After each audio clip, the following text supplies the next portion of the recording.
Boy, that's World War II movie stuff when you think about it. It's like we have to form an underground to get anything done anywhere. I mean, it's so worldwide. Thanks, Red. I had two things. One, I want to ask Jess a question, but I wanted to address Wednesday what she said about trans men.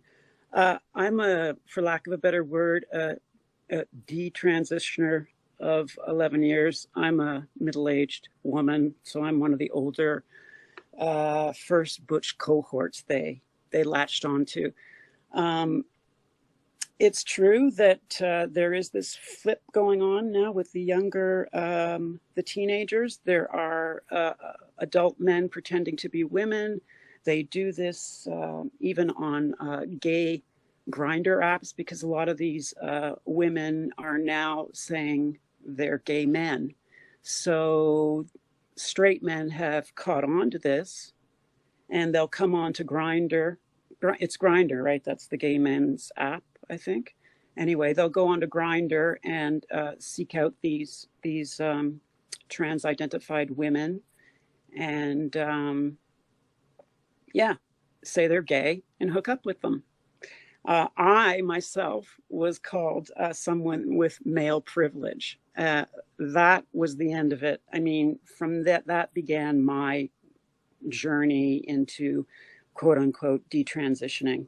It's generational for sure. And there's just no avoiding that the kinds of teachers we knew are aging out and up. And even relatively young teachers just in their 40s could go either way. And the pressure in the school environment and culture and out of it is ungodly. That is what makes me absolutely despair. Like, no matter what we do, it's not enough.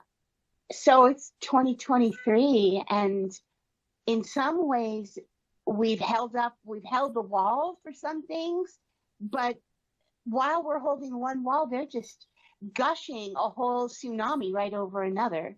So I don't know that we're actually gaining ground. We need to start getting devious and a lot more cold hearted. The generational quality to the whole inferno is also what is really harming families. And that makes it even harder for them to fight at school because it's pitting parent against child, and nobody wants that. And yet schools are encouraging it and acting like parents are, the monster in the room. Thanks, Red. I really liken it what's happening in the schools to the Red Guard situation in China. I mean, these they are grooming children to be snitches against their family. So that's why, like, when I see good mothers, I like to uplift them and thank them for being strong, boundaried mothers. And lastly, Marky Bowers. He is going to be president, or he is president of YPATH, which stands for We Pathologize and Trans Homosexuals. And he has been on tape saying that he knows that if you, at Tanner stage 2 or prior, put them on puberty blockers, they will never experience the gift we are given as adults to experience sexual pleasure if we so choose. I go on odd Twitter spaces just to make sure I'm not wrong. And every single time I go on a Twitter space that is mostly populated by men, eventually, I mean, it takes a little while, but eventually they will come back to hating some woman. They become enraged. And I think this is basically the issue. Fundamentally, that's all it comes down to, is that men are really angry at women. I mean, it's quite extraordinary. I mean, I do go into these male-dominated spaces, and it's quite extraordinary. And if I didn't know it already, my old age. I have definitely had it being confirmed. Thank you, Gosley. I saw you in one of those spaces and I popped in and I popped right back out. So more power to you. You're it back, Chinny. Yeah, that seems to make a lot of sense to me. And we don't get that. We have different issues as women because, whoops, sorry, something happened there. We don't get it because we can get sexually rejected, but our sexuality is quite different from men's generally, and because and it's going to sound awful to say it, but I suppose fucking a lot of men will do anything to anything. Thankfully, not all men, but so we just don't tend to get the same level of rejection, do we? If we wanted to, we could probably go out and have sex with numerous men. But I was just going to say about the petition thing, James Essis. Yeah, I shared it and I was like, oh, I'll have to have a look at it. And then I saw what's his name was on it, Debbie Hayton. And then about Billboard Chris, I just watched. I finally happened to come across. I don't know. I've half watched about 6 videos in the last few days. I've got to get to the end of it. But I found the video that where maybe you've all seen it. I hadn't. I'd heard people talking before about the reference to him being dodgy and there being sort of connections with what's it called? That funny thing that they've got in America that Tom Cruise is one of, Scientology. Scientology, So yeah. yeah. So I found the video. Have you all seen that? Oh, you've seen No, but I always thought he was a bit dodgy, frankly. Talking about I just don't trust men who try to put themselves at the forefront of a women's movement. I'm not, as many of you know, anybody who interacts with me, not a huge fan of men in the movement. I certainly have men that I do like, of course, but I don't like them speaking for me or us in general. But the one that I do like and that I do still trust and that I do support is Mr. Menno. I so agree. Well, And we Shelley, we all you, love Mr. Mene, for heaven's sake. All right? of us. I don't support any of them. I don't work against any of them, but I don't support a single. You will look on my timeline. I have not shared a single thing from any of those men. Our language needs to become, language was their first weapon. We need to start responding with finely honed swords of words and thoughts that are carefully vetted and are airtight. We've got to start saying things that we can then push into legislation word for word. We've got to create those ideas and we've got to be really careful. And I think a lot of people hate this. I think that we're really overusing the word hate, and we need to flesh out our repertoire and get very specific about the effects. And why don't we have anyone writing about the emotional and mental effects of carrying other people's lies?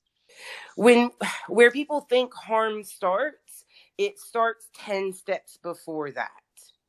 So, and if we can start pushing that idea, that line of thought to people to expand their understanding of what harm actually is, to the fact that even potentially running into a man in our bathrooms has already caused harm to millions of women.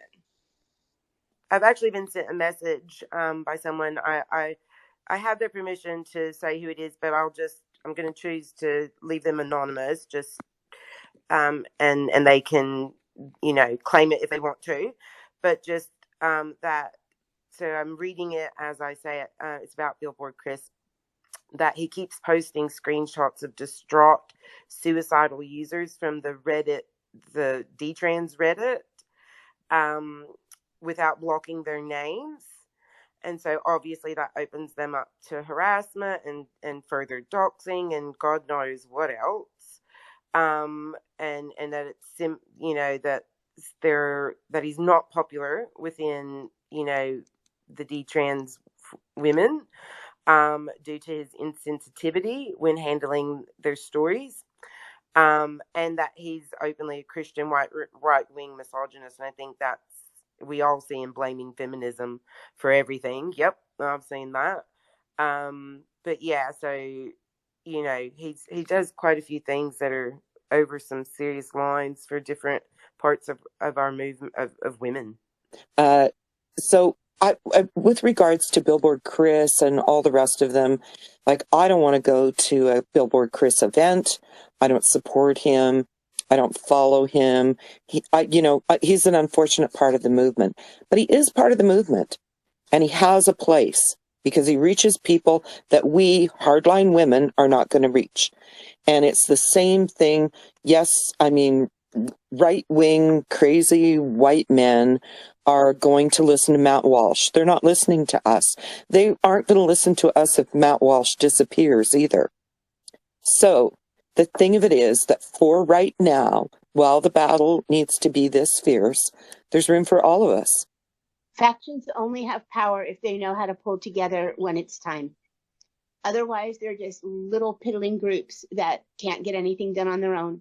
And that's what all of us have to understand. Factions within women, factions being men, what have you, however it breaks down. Everyone needs a faction, that's fine. But, at a certain point, you all show up for the same parade and you march. So, yeah.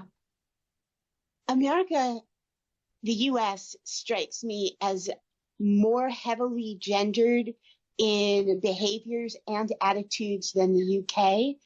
And I don't doubt that men can be reached by women and speaking more there than here, which is why whenever men are showing up and I'm in that kind of mood, I say, we don't need you to tell us that men shouldn't be in our sports and all. You need to talk to men. Men are the issue in that. Talk to them. They don't want to hear from us. Talk to them and don't stop. You can't stop. You can't stop after a week or a month or a year. You need to talk to them about everything you hear us speak about. On the sexualizing thing, I have shifted some of my focus, like on social media, to men who, and so everyone, women, be aware and try to like keep an eye, not be aware, but keep an eye out for this, for men that are you talking about young girls getting double mastectomies. Keep an eye out to see, or even if you feel bold, ask them when the last time was that they oogled some woman's breasts, or they sexualized their partner's breasts, because I'm getting quite fucking sick of it. Knowing how many men sexualize breasts and then turn around and feign concern about young girls losing their breasts, I want to fucking punch them in the guts. We need to stop pretending that men are nice. We need to stop this pretense. They're not our friends, generally. Don't hang around waiting for men to support us. Just don't rely on them.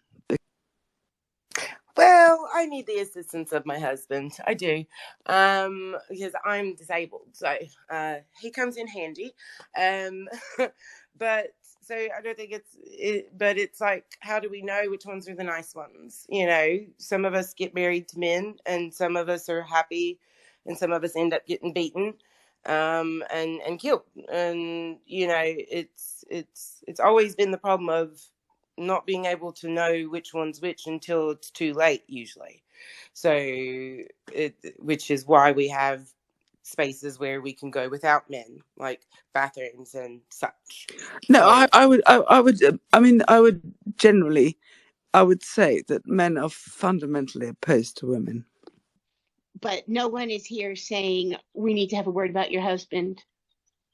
And that is what is so important to understand. I think that applies to other situations and ins and outs of this ongoing, ever developing, incredibly complex conversation that sometimes there's going to be a cohort of people that pose a problem for us as a cohort of women.